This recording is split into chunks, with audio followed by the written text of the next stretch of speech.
Welcome to the Fine Print, ladies and gentlemen. My name is Caleb Teskey. Today I have Michelle and Troy Chapman from Highly Rooted in Hyde Park, Vermont. Guys, thank you so much for joining me. Thank you for having us. How are y'all today? I'm doing well. I'm awake. I think I'm doing all right. I feel decent. Cool. I was so glad to talk to you on the phone the other day. I kind of just hit you up randomly. I've been hitting up everyone with cannabis in Vermont and their Instagram page. So I caught on to yours and we had a great phone chat. Tell me, would you guys mind doing a 5-minute life story each? Tell me a little bit about your backgrounds. Yeah, that'd be great. I'll go first, I guess. Okay. So, I'm Michelle. I'm 28. Troy's 40. I moved to Vermont 7 years ago. He's a native Vermonter. I'm from Virginia originally. I fell in love with him and the state. I would stay here even if it wasn't for him, just to make that clear. I love Vermont. And like I said, I've been here for 7 years now, and I absolutely love the state and love what it's done with the cannabis industry. When I went to college here, I did a lot of my research paper, actually all of them except for 2, which had to be on animals, which were possums and crocodiles. So I did every single one of them on cannabis in one way, shape, or form, which some of my professors weren't too happy with, but and just learned more and more and more about the plant and just fell in love with it and what it could do for people. And you said you went to college for business, right? Yeah, well, actually, I originally went to be a math teacher. Did my first day of student teaching and changed my major because I realized that I just was not be able to teach, especially 7th graders. That I just, no, especially now I know why. Now I know it's so I can do this. And seeing so many people that can be helped by cannabis with cancer is just unreal. I lost my grandmother to it on both sides, my mom's and my dad's. And it's just, I always think about if someone could have been able to help them, whether it was through the suffering or curing the cancer. I can remember my Nana when I was in England, when she was going through breast cancer. I can remember still to this day, the sound of her throwing up after chemo. And that will stay with me for the rest of my life. But I'm going to be able to help other people's Nanas not throw up. And to me, that makes it worth it. It's that was so sweet. So yeah, I'm Troy. Born and raised here in Vermont, in the Northeast Kingdom. My family is primarily dairy farmers. I definitely did not want to be a farmer when I was a kid. I got to work on the farm and realize exactly how much work goes into to making all that happen. Right. And it's a 9 to 5, jobs don't exist. It's a 24/7, 7 days a week. Vacations don't happen kind of deal. Yeah. So I left for a while, lived on the West Coast. I was a chef for many years. Oh. And I started having seizures. Out of nowhere, around 35. 36. And wow. I had to stop cooking because I became a danger to my employees and myself. Oh shit. Which is understandable. You wouldn't want a seizure in a kitchen. Yeah, no doubt. I've always grown as like a hobby. So when the opportunity came for me to kind of transition to the cannabis space, I kind of ran with it. I didn't have much of other opportunities. I'm not a college graduate. I have a GED, so it was very difficult. But I 2-time cancer survivor at this point, and I did it with cannabis. My doctors were like, you need to talk more about your experience with chemo and cannabis and how you got through it, because I wasn't experiencing extreme nausea. I wasn't losing tons of weight. So you used cannabis and did chemo? Yeah. Yep. Okay. I did. I had a very aggressive type of cancer. At one point, they told me that I had about a 20% chance of survival. Wow. And what, you're only 40? Yeah. Yep. Wow. Oddly enough, we've been helping people since 2018, and he got diagnosed in December of 2020. So it was just like, we were equipped to handle it, but it was just so ironic that we've been helping people so long with cancer, and then he ends up with it at such a young age. It runs in my family really well. Like my father's side, they're pretty much all gone due to cancer. Damn. So it became very important for me to like champion this and be involved with the medical aspect of cannabis and how much it can help people. A lot of like traditional medicine doesn't recognize it, and I think that's a big issue.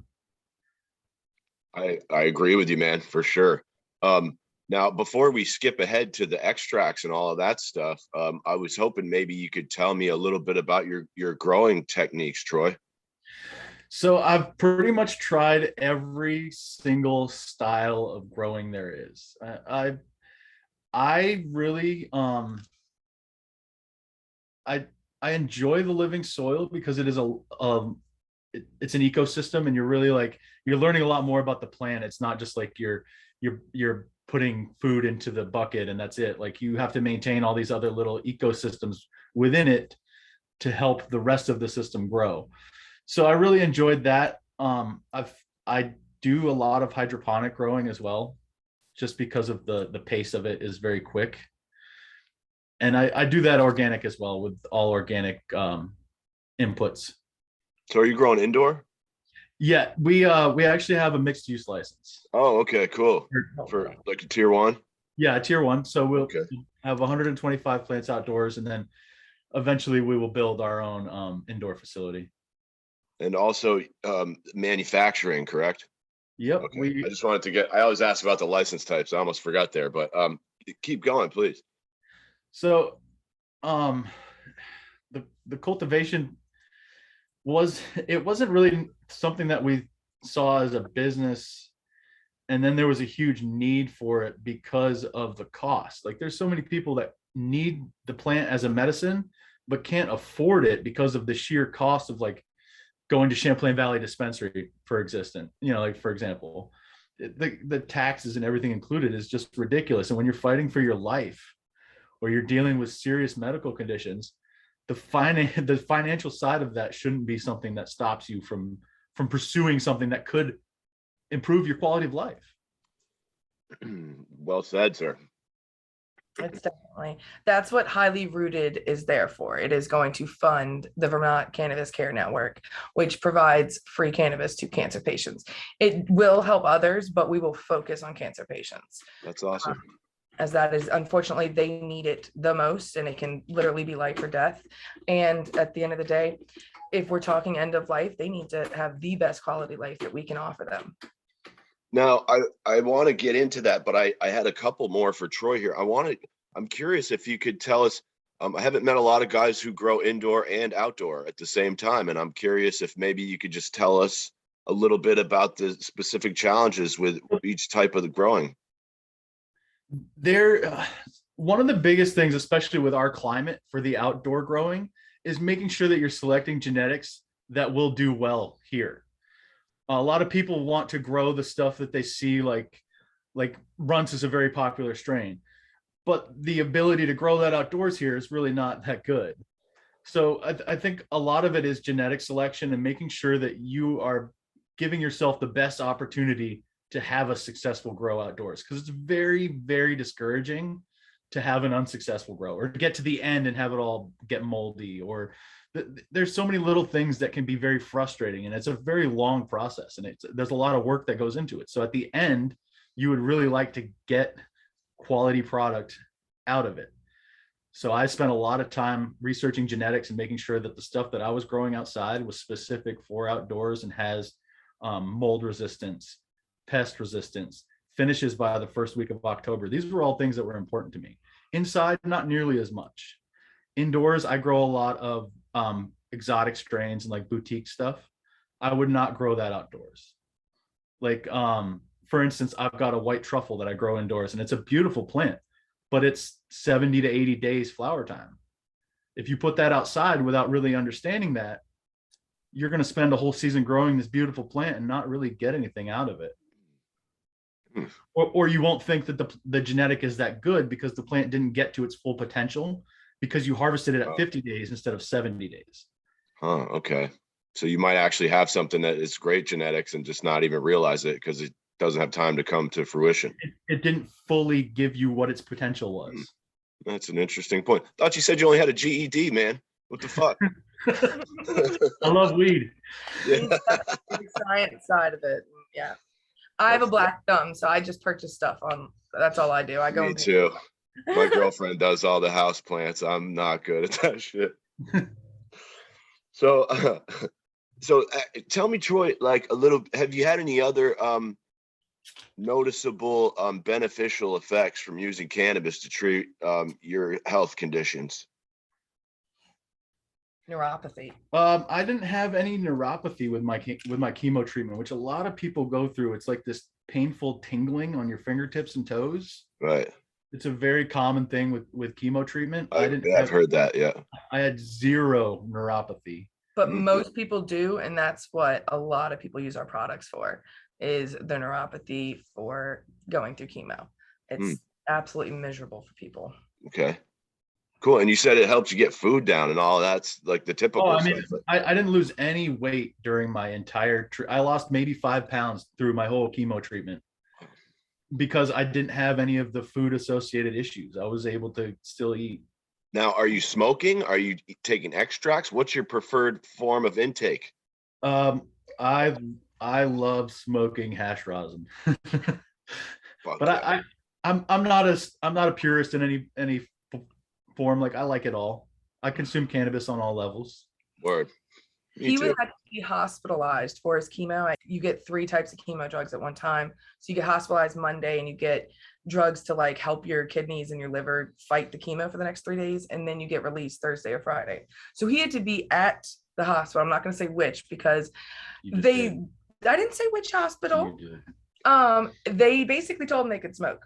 They were like, you don't have any cannabis with you, or do you have cannabis with you? And he was like, well, that's illegal. They were like, okay, and just left it at that. And he would go in the bathroom and hit a little vape pen and keep down tinctures when he could. Unfortunately, one time he took down a little too much tincture. Oh, that'll happen. He was in the hospital bed like.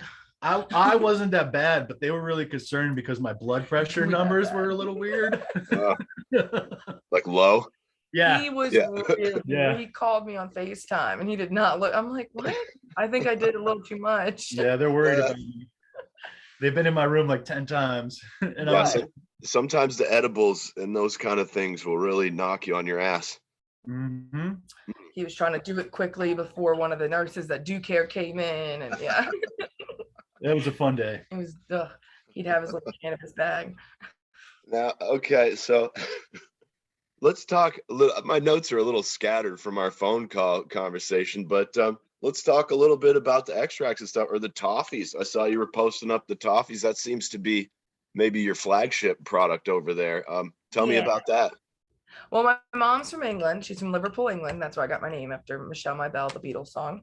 And we get the syrup that's used to make the toffee imported from England.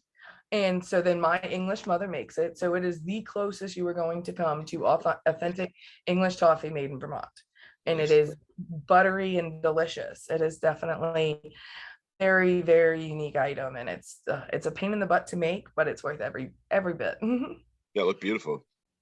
Yeah, it's expensive and time consuming, but it is a absolutely delicious product and people love it. So even if we wanted to stop making it, we couldn't at this point. Now, I see also you were talking about some of the other products you make, some salves and some kind of topicals. Let's hear about that if you don't mind. So we currently have a regular salve and we're working on a whipped one and then a twist up roll up type ball that will almost like a deodorant that we're working on to be a little bit more hands-free, because just like, I know I have nails and lotion will get stuck underneath. So if I had something hands-free, that would be great. But that is, and the neuropathy, it helps people so much with the neuropathy. I have one cancer patient that lathers her feet with it before she goes to bed and puts socks on. And it's the only way she can wake up and put her feet on the floor without them like burning.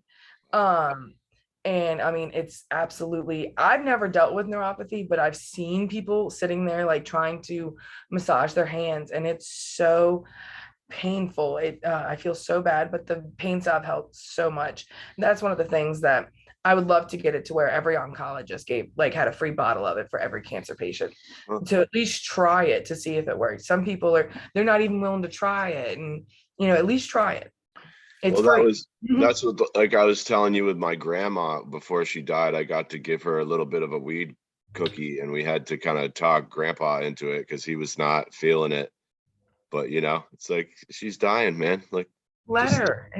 yeah, it might help her out and then she calls me up 2 hours later. She says, I don't know if it's working, but I just ate a whole meatloaf and all of my vegetables, and I got up out of my chair for the first time in 2 weeks. Like, yeah, it's working. It's amazing. People say it's not real, it doesn't work. And it's just like, unfortunately, until you see it work, you don't believe it. And Sure. that's our fair. job. Yeah. So tell me how many people that you're dealing with, how many sort of clients you have.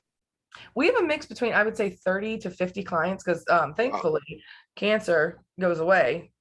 That's the whole goal. Is like, we had someone that just ended their cancer treatment. But then what they do is go on to a low dose of FICO and take that just to try to prevent any cancer from coming back. Like Troy, for the rest of his life, will take a amount of FICO every single night just to prevent it. And that's one of those things that, once again, a little right over there. I got a little right over there. Yeah, it's when hopefully it's preventing cancer in people that are taking it. But once again, that's a cost thing. It is very, very expensive. Right. And that's what we're hoping that Highly Rooted is going to fund. Now we can do that for free. Now, yeah. So from what I understand, the amount of flour that goes into a full extract oil is insane. It's a lot. It's like, how much do you have to put in? Like, what's the ratio of flour in to oil out? The last time we did, it was a pound of strawberry cough, right? Yeah. And it was a pound to, I can't remember exactly. The ratio was, I want to say per ounce was 4 grams, 5 grams. So what is that? I mean, so it like really 80 wasn't or much. 80 or 90 grams or something. It really wasn't that much compared to the amount that went into it. It's pretty similar to extracting most other oils too, like doing like a BHO extraction of cannabis. You get a percentage, and it's going to vary depending on the quality of the flower. Yes. Sure. Now, So how much FICO can you consume, Troy? Before I start feeling uncomfortable, a lot. Like I eat about 1 gram a day. Yeah, but he's worked his tolerance up to that, to the point where, like, my mom had some health issues in the middle of the night. I don't know, a few months back. It was like 2 a.m. and his FICO had kicked in. So I'm waking him up and he's like, huh? And he's like half awake, going to the hospital because he was just so high off the FICO. She's like, I'm gonna need you to drive. And I'm like, yeah, right. I drove. I'm taking 1,000 milligrams of FICO before I go to bed. I'm not driving anywhere. Yeah, right. I get uncomfortable around like 100 milligrams of edible, or probably before that, really. Probably more like 50. Really, I'll start feeling uncomfortable. I'm more like a 20 milligram kind of guy. Yep. That's awesome though. The lower the tolerance, the better when it comes to edibles. Yeah, for real. So like now, if I need that, I don't have to eat, 1 gram a day, which would be a fucking expensive habit, I could imagine. One of the biggest things to help with the expense is to have something that recovers the ethanol. We have an ethanol recovery machine. Oh yeah. So we can reuse the alcohol over and over and Tell over. me about that. I was gonna ask, that's on my list here. I wanted to ask you about this reclaim system. So it's called a Source Pro, and it takes a gallon of alcohol at a time. So you can actually make quite a bit of FICO in like a 6-hour period. The other machine that they offer, the smaller one, only does about a quart at a time. So it's a quart every 6 hours.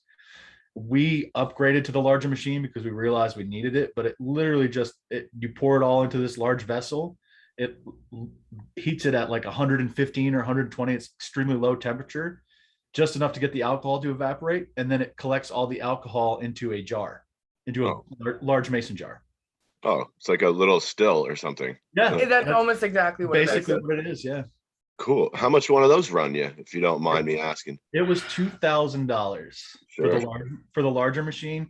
The smaller one, which is a lot more residential friendly, I guess, is like 500. Now, if you make it quite a bit, then you're going to save. It'll pay for itself in the alcohol. Sure. Because that stuff is expensive, and the alcohol that you have to use is not sold in the state of Vermont. It is, really? But it goes to $40 a quart. Yeah, and you have to have a special license. Have to have a permit. Yeah, I was gonna say, I know that grain alcohol, they usually make you sign some paperwork for that. Yeah. One of our clients, actually, it's her mother that we deal with. She has the license to be able to do it, and she got us some for it. And I didn't even think to ask about the price, just didn't even think about it. And she told me it was 80 some dollars. So I'm thinking she's got like a few gallons. Nope, she's got these 2 little bottles. And I'm like, no, I was just like, it's not sustainable. So we unfortunately have to go and get it. And it's a lot cheaper, but it ends up being worth it in the end. Yeah, I was gonna say New Hampshire's right over there. They'll probably sell you whatever you want. Yeah. 10 gallons of it. Yep. They're like alcohol. Yeah, we have that. We've got plenty. Now, you said the topicals also sort of have had some success treating migraines and stomach problems. So the migraines. Oh, do I really not have my rollerball? Oh, I do. I'm going to tell you too, but before I want to say is I thought the topical shit was kind of snake oily and hokey. But like I said to you, I really haven't given it a fair shake. So that's not entirely fair for me to say. So yeah, go ahead. I'm definitely hoping we can meet up for some later, but it's this. I use it nonstop because I have stomach ulcers. That's why the ginger ale. From taking so many like Excedrin and stuff, I've literally just got stomach holes in my stomach. So my doctors were like, you've got to stop. You cannot take anymore.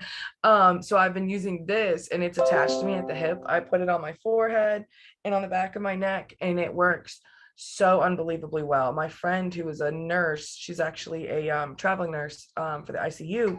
She's going to school to be a doctor, and she just tried it, and she's absolutely in love with it. And she lives in Virginia, unfortunately, though, so there's nothing getting it to her and all that is illegal. Yeah, right. One of these days, yeah. I'm trying to teach her to grow a plant so that way she can make her own without, she can just have it. So that's like a THC topical then. Oh yes, this is THC and CBD in it. Yeah, okay. I can send her the CBD, no problem. I just can't send her the THC. Sure. Okay, cool. But he's been helping her with the getting up a grow start and what's going to grow. Thankfully, she's in Virginia, so they have a little bit longer of a grow season. Their climate's a little better. Yeah. Yeah, true. Boy, that's interesting. Most of the topicals I've seen, I feel like have just been CBD creams and stuff. Because we don't sell that. Like, you can't sell that on the market. That's just for us and the medical clients that we have. I've got one here, one in my purse, one next to my bed, one. I think a lot of people steer away from putting THC in it because you don't get high from it, and people see THC as the profit margin. I agree with that. Unfortunately, people don't think about the healing. I have a hashtag I use that says healthcare with THC in capitals, because I truly believe that it's not just CBD for medical. It is THC. Well, they work as well. They work together. And the CBD form of that topical, the rollerball, doesn't work nearly as well as the THC version. Yeah, and that was something you mentioned was like the entourage effect, I believe, or something, which Olin Schumacher also talked about. Sort of synergy between the chemicals in there and the cannabinoids. You got any comments on the entourage effect? We love the entourage effect. That's what makes it all work together. A lot of people don't understand it until they consume something that is full spectrum, and then it's like, okay, perfect example, edibles. People will get a batch of like edibles that are coming from California, like the Stoner Patch gummies, and they're 500 milligrams of distillate sprayed on them. If you ate 500 milligrams of hash rosin gummies, you would be annihilated because you have the full spectrum. So you're getting the entourage effect of all of the cannabinoids working together rather than just the THC. Yeah, that would probably kill me. I might be the first guy to die. We've had quite a few phone calls where people, what was it, out of body experience. One of my ex-cop friends thought he was blind and was crying, thinking he was never going to see his kids anymore. He would never see his kids again because he was blind from the cannabis, stuff like that, because they simply overdid it. We had somebody call us and tell us that he was invisible. Oh yeah, the invisible person. He thought it was really cool though. He wasn't upset. I forgot about that one. He was not upset at all. Are these all cancer patients that you're treating, or do you have anyone else in there? No, well, these ones happen to be my uncle. Oh, okay. Enough. They happen to be through my uncle, and I told him he needed to make sure that they don't overdo it again. Like, yes, these are your, like, I don't know. He plays poker with them. And I'm like, I don't know if you're trying to get them really high so they're not good at poker or what, but you can't be doing that. And you cannot do that to people. But yes, mainly cancer patients. We do have some others. We have a few with MS. Crohn's is a big one as well, because it can be so helped by it, and it's so painful. My great grandfather had Crohn's, and he had a lot of trouble digesting food. I guess it was super painful. So obviously you didn't want to eat. And it helps with the appetite stimulation, the digestion. Yeah. It's definitely been it was one of those things that actually, I don't know, there was research shown that, because there's nothing to cure Crohn's, only to put it in remission. Right. And there was a study done at one point that showed that it could actually cure it, cannabis, but there's not enough research done. There's no research studies. There's no, yeah. And that's unfortunate, but like, also, what about thousands of years of human use? In terms of a research study, like, hey, people have been using this for thousands of years, and look, nobody's died. How many people have died from alcohol, though? I think a guy just died right now.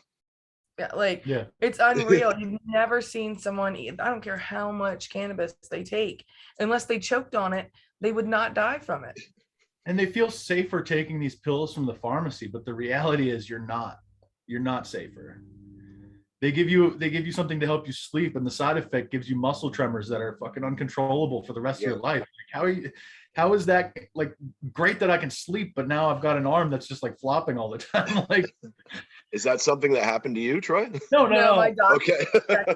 my doctor made me sit there to see if I had any twitching, then walk across the room, walk across the other side to make sure I had no twitching, because long use of this sleeping medication can cause that. And I was like, what? And she was like, well, it's a really low dose, so you probably won't. And I was like, well, I wish I would have known that. Yeah, right. A little heads up would have been nice. The high dose of FICO is great for that, because now I'm not taking Ambien anymore. I don't have a sleeping medication. When you're told that you have a 20% chance to live, it becomes pretty hard to sleep. No doubt. There's a lot of weight when you're going through chemo. It's very difficult to sleep, and the FICO is just a godsend. That's amazing. Look, guys, I'm gonna cut this one up, and I'm hoping maybe we could come back and do another one real quick. Yeah. You guys got another half an hour? All right, cool. I'm gonna let this one go, and we'll be right back with Troy and Michelle from Highly Rooted.